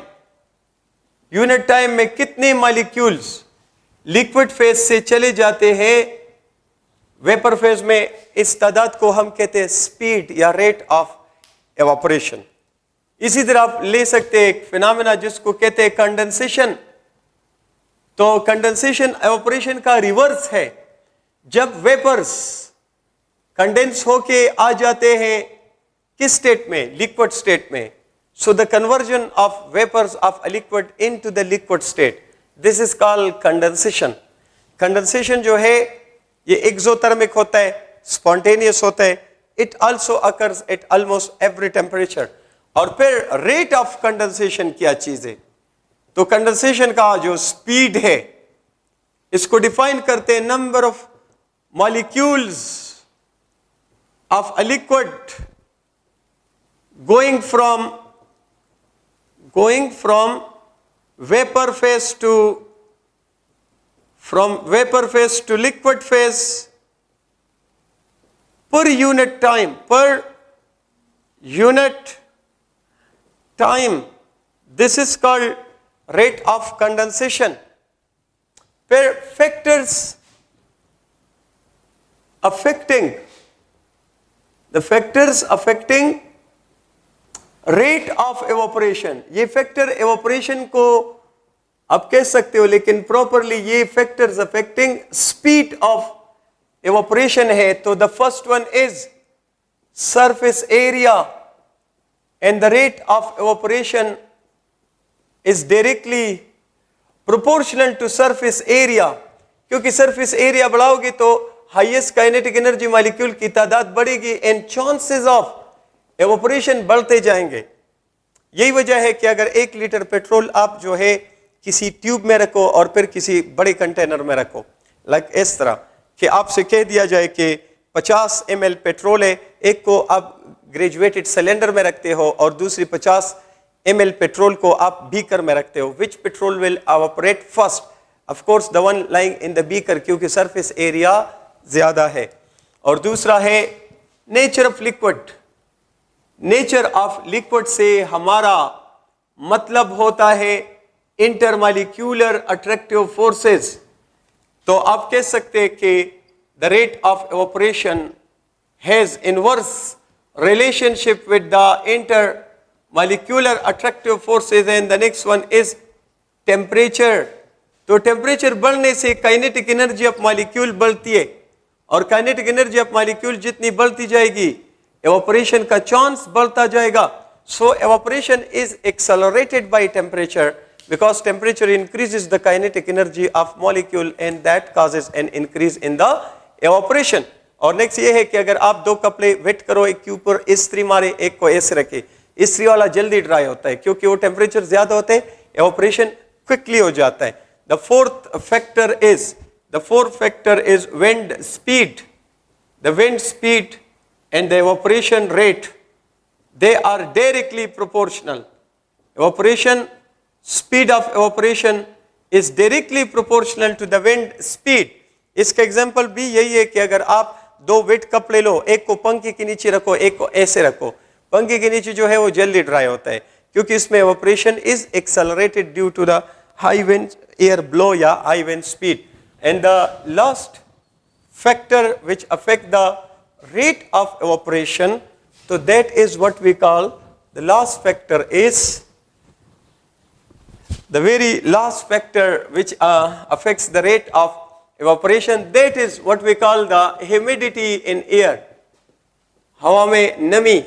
तो the rate of evaporation is inversely proportional to humidity. इसका best example क्या है? ये सावन के महीने में अक्सर आप देखते हो कि सनी डे होता है ना, तो फिर ह्यूमिडिटी कम होती है लेकिन टेम्परेचर ज्यादा होता है. और क्लाउडी डे पे टेम्परेचर कम होता है, ह्यूमिडिटी ज्यादा होती है. तो ह्यूमिडिटी जब ज्यादा होती है हमारे बॉडी से क्विक एवापोरेशन ऑफ वाटर नहीं होता, हम अनईजी फील करते हैं. So why do we feel uneasy on a cloudy day compared to sunny day in summer season? Because of high humidity of air. Because of high humidity of air, evaporation from our body is not, या ज़्यादा पसीना feel करते हैं. जब सावन के महीने में क्या हो, ज़्यादा पसीना फील करते हैं, स्वेटिंग फील करते हैं. जब क्या हो, सनी डे हो, नो क्लाउडी डे हो, ठीक है. तो क्लाउडी डे पे टेम्परेचर क्या होता है? क्लाउडी डे पे टेम्परेचर कम होता है लेकिन हमें ज़्यादा पसीने आते हैं. उसकी वजह है कि एयर में ह्यूमिडिटी ज्यादा होती है, तो evaporation from our body becomes slower. इस टाइप के पॉइंट्स आपको दिमाग में रखने हैं. या if you are taking a hot cup of tea, hot cup of tea आप लेते हो, तो फिर इसमें अब ये आपका मुंह है, ठीक है, sorry, let's say this is your mouth, ठीक है। अब जब इसको गर्म चाय पीते हैं तो आप बल्क्स में नहीं लेते, गुंट्स नहीं लेते, बल्कि आप यू करते हो, सिपिंग करते हो। सो ये क्वेश्चन पूछा जाता है, why do we take a hot cup of tea और coffee through sipping instead of taking it in bulks? Bulks में क्यों नहीं लेते हो? तो आपको पता है आपका मुंह जल जाता है, सिपिंग में फिर आप इजी फील करते हो। क्या वजह है? वजह यह है कि your mouth is acting like a what, vacuum pump, यहां से सब कुछ खींच लेता है। यहाँ पर थोड़ी देर के लिए, एक नैनो सेकंड के लिए यहां वैक्यूम जनरेट होता है, जीरो ह्यूमिडिटी, तो इस लेयर से बहुत क्विक एवापोरेशन हो जाता है, दिस लेयर गेट कूल्ड, और जब ये लेयर आपके मुंह के अंदर आएगा तो आपका मुंह नहीं जलेगा। तो ये कुछ फैक्टर्स है जो आपके माइंड में क्लियर होने चाहिए about the evaporation, sorry the speed of evaporation. What are the factors which increase और डिक्रीज द स्पीड और द रेट ऑफ एवापोरेशन? बाकी इंशाल्लाह नेक्स्ट लेक्चर में डिस्कस करेंगे। Thank you.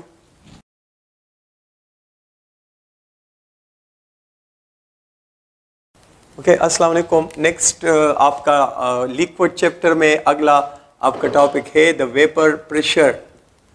तो वेपर प्रेशर से रिलेटेड जो हाईलाइटेड पॉइंट्स है उनमें ये है कि आप वेपर प्रेशर ऑब्जर्व करते हो तो इसके लिए एक लिक्विड को रखना है क्लोज कंटेनर में, पहला पॉइंट।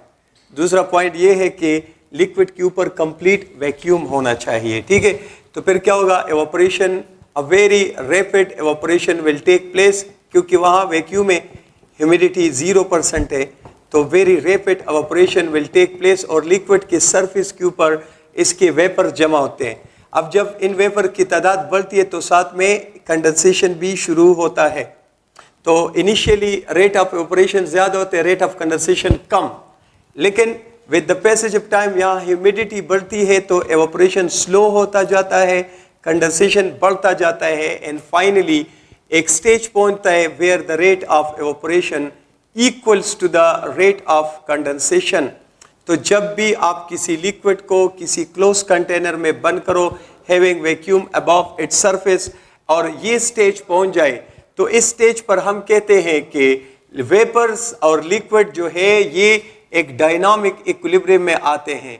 डायनामिक इक्विलिब्रियम इसलिए कि इक्विलिब्रियम पहुंचने के बावजूद ये एवापोरेशन और कंडेंसेशन के प्रोसेसेस रुकते नहीं है, कंटिन्यू होते हैं, ठीक है।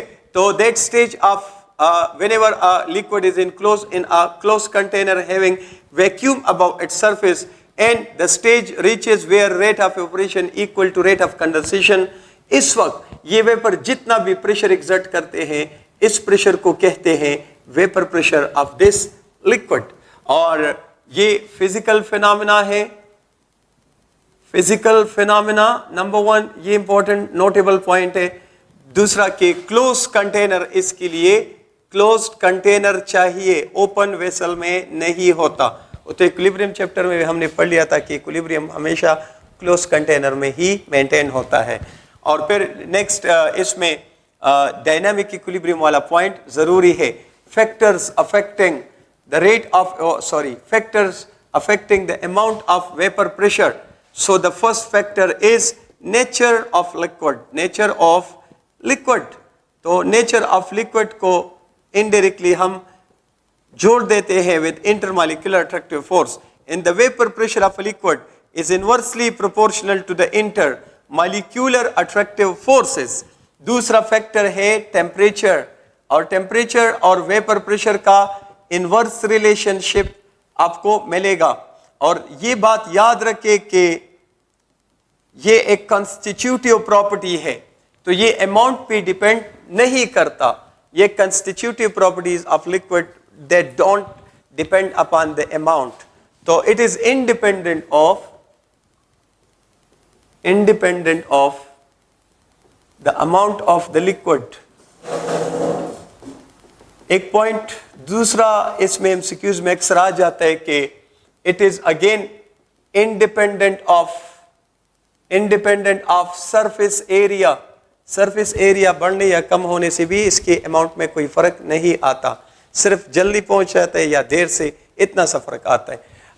इसके मेजरमेंट में जो नोटिसेबल पॉइंट्स है, तो वेपर प्रेशर ऑफ लिक्विड को आप मेजर करोगे तो इसके लिए 2 पॉसिबल मेथड्स हैं। उनमें से एक मेथड को आप कहते हो बैरोमेट्रिक मेथड, क्योंकि इसमें जो डिवाइस आप इस्तेमाल करते हो that device is called barometer. Barometer basically बना है for measuring the pressure of gases, यानी it can measure pressure of gases but can also measure the pressure of vapors. Vapor मतलब gaseous state of liquid, तो ये gases के pressure को भी major कर लेता है और वेपर्स के प्रेशर को भी मेजर कर लेता है। और दूसरा इसमें है द मोनोमेट्रिक मेथड। मोनोमेट्रिक मेथड में जो डिवाइस आप इस्तेमाल करते हो that device is called the manometer, और मोनोमीटर स्पेशली कंस्ट्रक्ट किया गया है for measuring the vapour pressure of liquids. It can not major pressure of gases. तो ये इसमें एमसीक्यूज में अक्सर इस टाइप के पॉइंट्स पूछे जाते हैं। तो मोनोमीटर सिर्फ वेपर्स की प्रेशर को मेजर करते हैं, can not this measure the pressure of the gases. So अगर ये एमसीक्यू आपके सामने आए कि वेपर प्रेशर को मेजर करने के लिए मोर स्पेशलाइज्ड डिवाइस कौन है, तो ऑफ कोर्स मोनोमीटर, क्योंकि manometric method is specially constructed made for introduce for the measurement of vapour pressure. बाकी इसमें कोई खास बात नहीं है। Let's move towards the boiling point.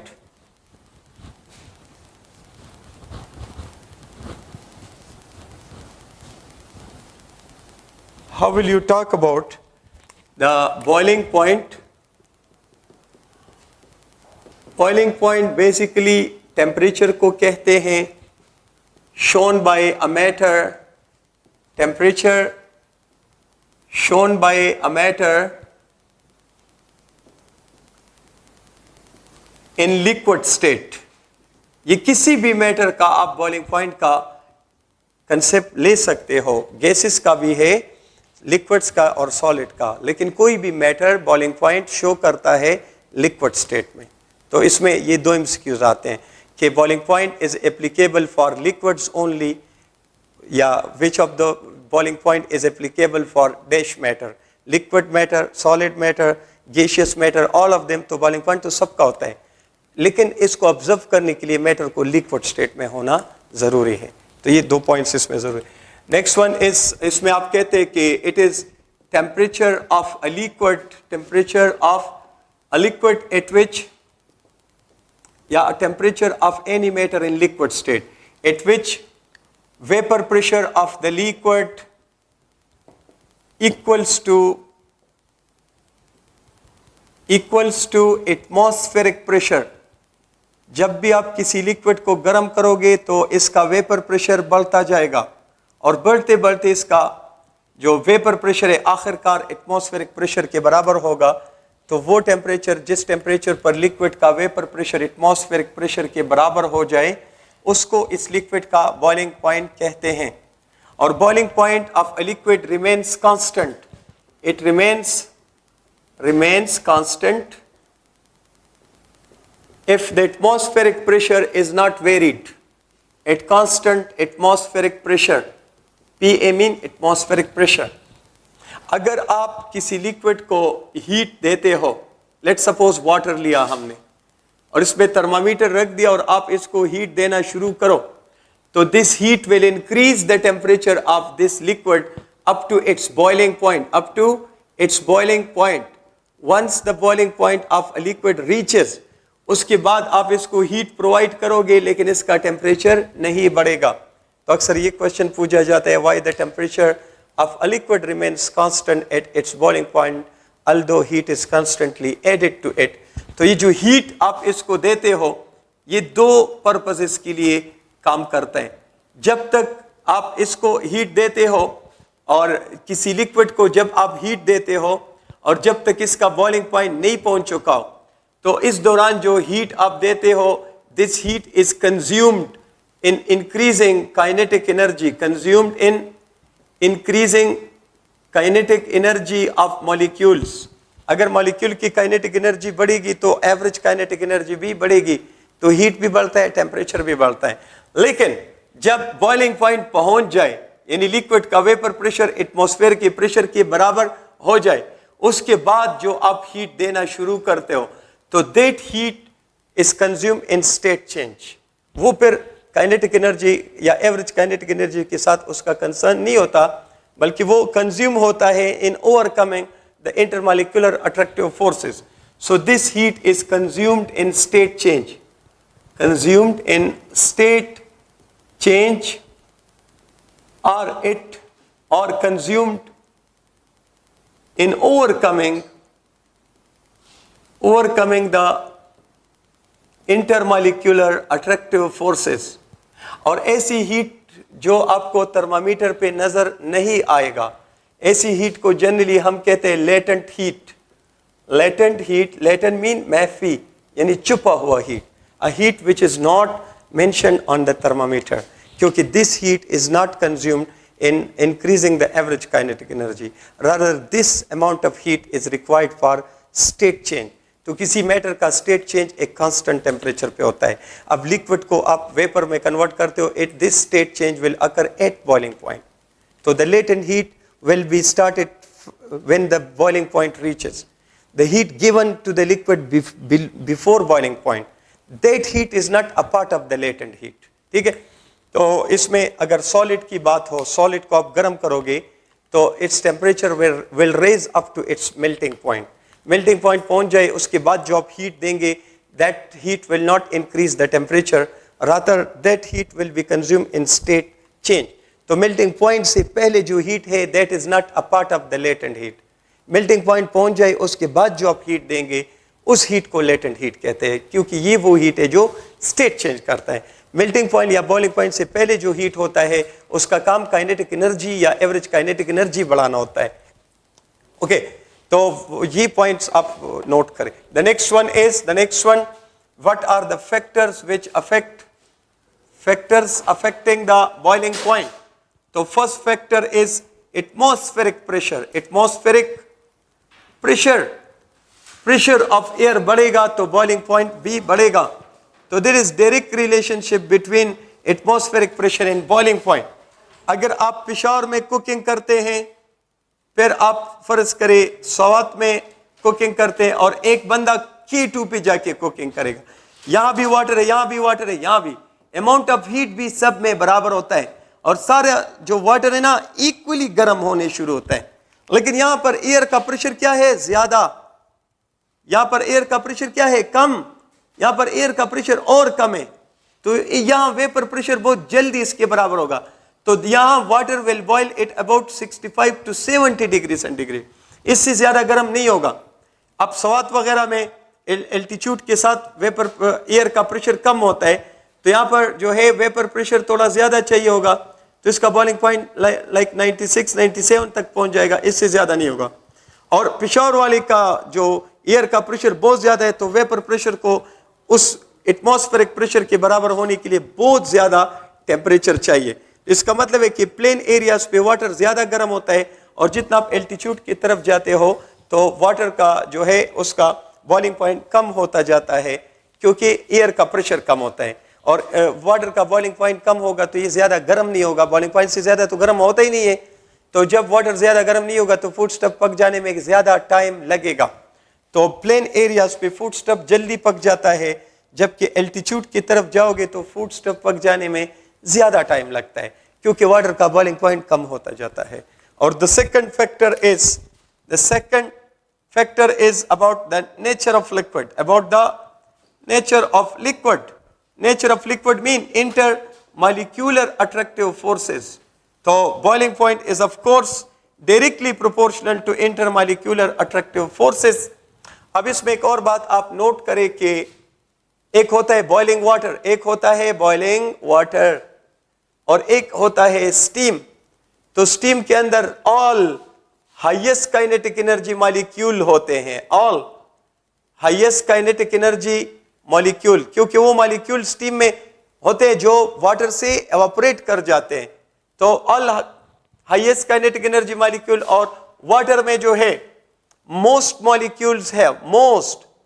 molecules have low kinetic energy. Most molecule have low kinetic energy. बहुत कम molecule होते हैं जो हाई काइनेटिक एनर्जी में आपको मिलते हैं.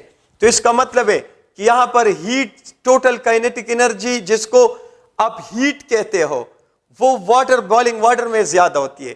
टोटल काइनेटिक एनर्जी किसकी ज्यादा होगी? शाबाश, बॉइलिंग वाटर की. तो हीट कंटेंट वाटर में ज्यादा होते हैं और स्टीम में कम.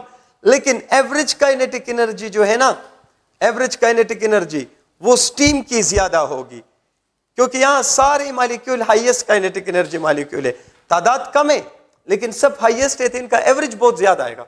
यहां पर काइनेटिक एनर्जी मॉलिक्यूल की कम है लेकिन तादाद बहुत ज्यादा है, तो total kinetic energy boiling water की ज्यादा होती है. यानी हीट बॉइलिंग वाटर में ज्यादा होता है और टेम्परेचर स्टीम का ज्यादा होता है. तो एवरेज काइनेटिक एनर्जी किसकी ज्यादा होती है? स्टीम की. और टोटल काइनेटिक एनर्जी किसकी ज्यादा होती है? शाबाश, बॉइलिंग वाटर की. तो बॉइलिंग वाटर में हीट ज्यादा है और स्टीम का टेम्परेचर ज्यादा है. आपको जो जलाता है ना, वो हीट नहीं जलाता, आपको टेम्परेचर जलाता है. द डिग्री ऑफ हॉटनेस और कोल्डनेस, इससे आपको फीलिंग होता है किसी चीज के उसका इफेक्ट का. तो why steam produces more severe burn than boiling water, क्योंकि स्टीम का टेम्परेचर बॉइलिंग पॉइंट से ज्यादा होता है. ये बात आपको, तो स्टीम का हीट कंटेंट बॉइलिंग वाटर का ज्यादा होता है और टेम्परेचर स्टीम का ज्यादा होता है. ये कुछ पॉइंट्स आप याद रखें, फिजिक्स में भी आप ज्यादा डिटेल से पढ़ते होंगे ये. The next one is applications of boiling point. तो बॉइलिंग पॉइंट के एप्लीकेशन में पहला एप्लीकेशन है pressure cooker. Pressure cooker is an application of boiling point. तो प्रेशर कुकर के अंदर जो छोटा सा एटमॉस्फेयर होता है, ये एक आइसोलेटेड सिस्टम, आइसोलेटेड नहीं, क्लोज सिस्टम होता है. आप देखें यहां पर वाटर है, फूड स्टफ है, तो इसमें ये बिल्कुल बंद होता है. यहां पर एक स्मॉल एटमॉस्फेयर है, बाहर वाला एटमॉस्फेयर बहुत बड़ा है. अब किसी ओपन केटल में आप कुकिंग करते हो ना, तो जब ये वेपर प्रेशर एटमॉस्फेरिक प्रेशर के बराबर होता है, तब ये वेपर एटमॉस्फेयर में मिक्स होने लगते हैं. लेकिन ओपन एटमॉस्फेयर इतना बड़ा है कि इन वेपर के मिक्स होने से इस एटमॉस्फेयर के प्रेशर पे कोई असर नहीं पड़ता. ये एक लिमिटेड एटमॉस्फेयर है. अगर यहां पर वेपर प्रेशर ऑफ वाटर और एटमॉस्फेरिक प्रेशर बराबर हो जाए और तब ये वेपर इस एयर में मिक्स होने लगते, तो इस एटमॉस्फेयर का प्रेशर बढ़ेगा. ये बढ़ेगा तो वेपर प्रेशर भी साथ में बढ़ेगा, और वेपर प्रेशर बढ़ेगा तो टेम्परेचर भी बढ़ेगा. तो प्रेशर कुकर के अंदर वाटर का टेम्परेचर उसके बॉइलिंग पॉइंट से ज्यादा होता है, और जितना आप टाइम देते रहते हो तो ये एयर का प्रेशर बढ़ता जाता है, उसके साथ साथ वाटर का टेम्परेचर भी बढ़ता है. तो what is the temperature of water in pressure cooker? Answer is the temperature of water in pressure cooker is above its boiling point. ये एक क्वेश्चन है, अबव इट्स बॉइलिंग पॉइंट. दूसरा क्वेश्चन है what is the boiling point of water in pressure cooker? तो अब answer is no boiling point. Water का कोई boiling point नहीं होता प्रेशर कुकर में, क्योंकि प्रेशर कुकर में रेगुलरली एटमॉस्फेरिक प्रेशर वेरिएट करता है, तो वेपर प्रेशर भी रेगुलरली वेरिएट करेगा, टेम्परेचर भी रेगुलरली वेरिएट करेगा. So there is no boiling point of water in pressure cooker. अलबत्ता इतना है कि प्रेशर कुकर में वाटर का टेम्परेचर बॉइलिंग पॉइंट से ज्यादा होता है, इसलिए quick and better cooking is taking place. और दूसरा एप्लीकेशन इसका है वैक्यूम डिस्टिलेशन. वैक्यूम डिस्टिलेशन क्या है? Vacuum distillation, it is the technique which is used for the separation of components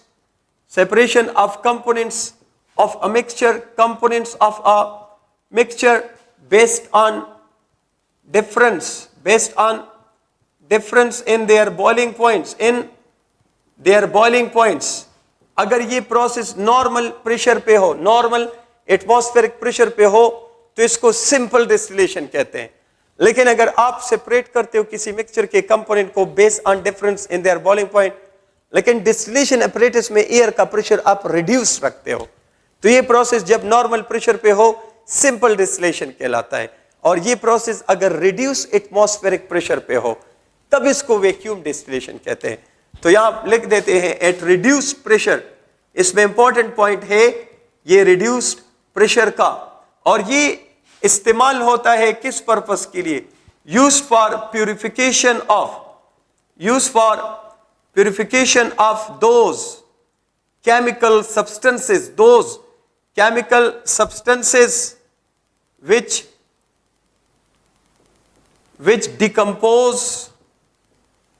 decompose मतलब केमिकली चेंज हो जाते हैं। 8 or below their boiling points। ऐसे बहुत सारे केमिकल्स हैं जिनको आप गर्म करते हो तो अपने बॉइलिंग पॉइंट तक पहुंचने से पहले डिकम्पोज कर जाते हैं।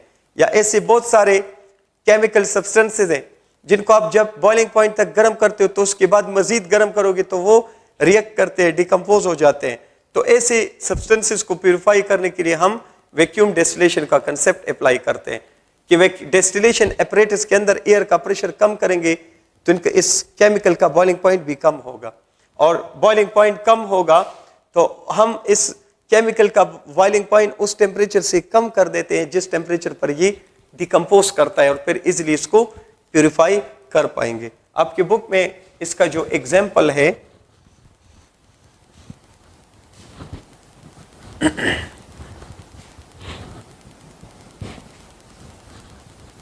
तो इसका वैक्यूम डिस्टिलेशन का एग्जाम्पल जो आपकी बुक में है ग्लाइसरीन, तो ग्लाइसरीन या ग्लाइसरोल भी कहते हैं, ग्लाइसरीन या glycerol.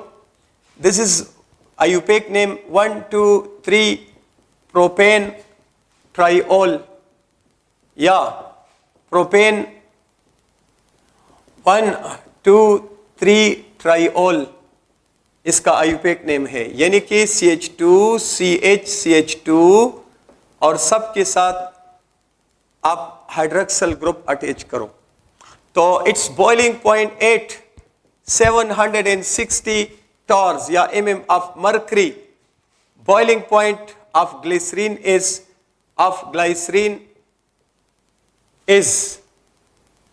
290 degree centigrade, but it decomposes if heated above 250 degree centigrade। तो ये तो प्यूरिफाई तब होगा जब 290 तक आप इसको गर्म करोगे, फिर ये वेपराइजेशन शो करेगा। उससे पहले ये डिकम्पोज कर चुका होता है। तो इसको प्यूरिफाई करना हो ना ग्लाइसरीन को, तो इसका बॉइलिंग पॉइंट 250 से कम करना पड़ेगा। तो इसके लिए क्या करना पड़ेगा? ये एटमॉस्फेरिक प्रेशर कम करो, F pressure of air in inside distillation apparatus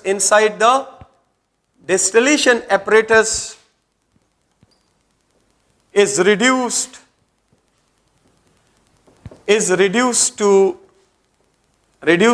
to 50 mm of mercury, almost vacuum, बहुत कम। Then glycerine boils at 210 degree centigrade, और 210 पे ये डिकम्पोज नहीं करता, 250 से ज्यादा पे डिकम्पोज करता है। तो इस वैक्यूम डिस्टिलेशन की वजह से बहुत सारे केमिकल जो डिकम्पोज होते हैं अपने बॉइलिंग पॉइंट पर या उससे कम टेम्परेचर पर, वो अब आज हम प्यूरिफाई करने के काबिल हैं। ये आपके पास